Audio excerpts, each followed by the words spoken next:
বাংলাদেশের হাসপাতালগুলোতে আইসিইউ ও ভেন্টিলেশন সেবার সীমাবদ্ধতা আবারও উদ্বেগজনক পরিস্থিতির সৃষ্টি করেছে।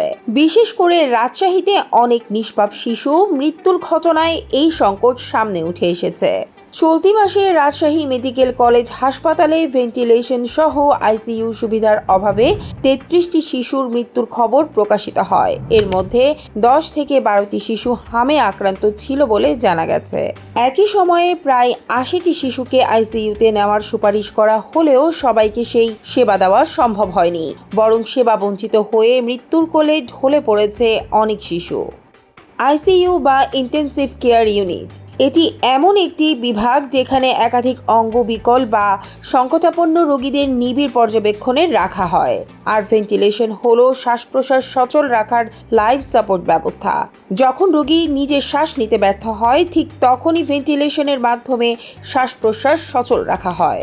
সরকারি হাসপাতালগুলোতে মাত্র 1620টি আইসিইউ বেড রয়েছে বলে জানিয়েছে একটি সরকারি প্রযুক্তি সংস্থা। একটি গবেষণা অনুযায়ী সরকারি বেসরকারি মিলিয়ে আইসিইউ বেডের সংখ্যা প্রায় 2856টি, যা কোভিডের পর বেড়ে প্রায় 3000-এর কাছাকাছি পৌঁছেছে।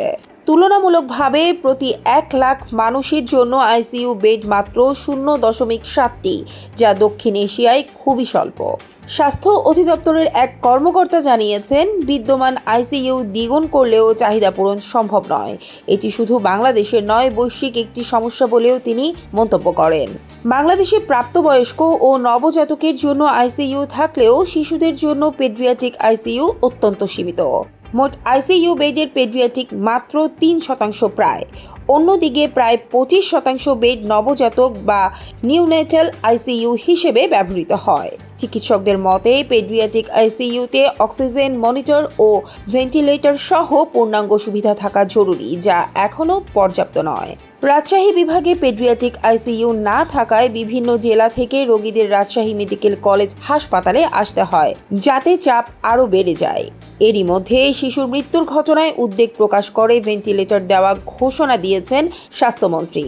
চিকিৎসকদের মতে, হাম একটি অত্যন্ত সংক্রামক ভাইরাসজনিত রোগ, যা হাঁচি কাশির মাধ্যমে ছড়ায়। সব ক্ষেত্রে আইসিইউ লাগে না, তবে নিউমোনিয়া, শ্বাসকষ্ট বা মস্তিষ্কে প্রদাহ সহ জটিলতা দেখা দিলে আইসিইউ ও ভেন্টিলেশনের প্রয়োজন হয়। বিশেষজ্ঞরা বলেছেন, দেশে পেডিয়াট্রিক আইসিইউ স্বল্পতার কারণে কোভিড ও ডেঙ্গুতেও শিশুর মৃত্যুর ঘটনা ঘটেছে।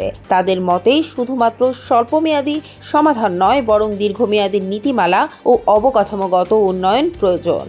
সব মিলিয়ে বাংলাদেশের স্বাস্থ্য ব্যবস্থায় আইসিইউ ও ভেন্টিলেশন সেবার ঘাটতি একটি বড় চ্যালেঞ্জ হিসেবে সামনে এসেছে।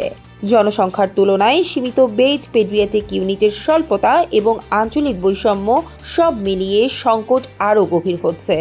এমন উদ্বেগজনক পরিস্থিতিতে প্রশ্ন উঠেছে, একটি দেশের স্বাস্থ্য ব্যবস্থায় যদি জীবন রক্ষাকারী আইসিইউ ও ভেন্টিলেশনের মতো মৌলিক সেবা পর্যাপ্ত না থাকে, তাহলে উন্নয়ন আসলে কাদের জন্য? ব্যবস্থার জন্য নাকি মানুষের জন্য?